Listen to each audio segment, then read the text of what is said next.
ठाणे जिल्ह्याला मुसळधार पावसाचा इशारा देण्यात आलेला आहे आणि या मुसळधार पावसामुळे बदलापूरची उल्हास नदी पुन्हा एकदा दुथडी भरून वाहू लागलेली आहे। मी सध्या बदलापूरच्या उल्हास नदीच्या एरंजाडच्या पुलावर आहे आणि या ठिकाणी आपण उल्हास नदीचा हा प्रवाह पाहू शकतोय। मोठ्या प्रमाणात पाणी जे आहे उल्हास नदीला आलेलं आहे।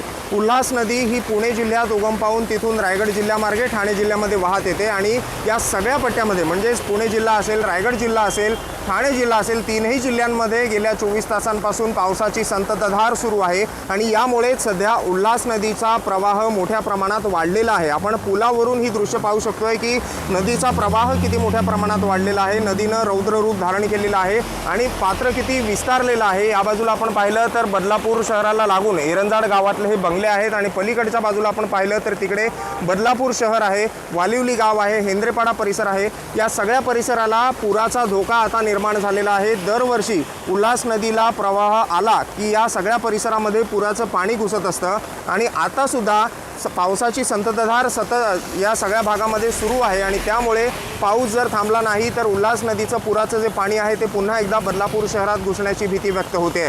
कॅमेरामन अमित सोबत निनाद करमरकर, TV9 मराठी, बदलापूर।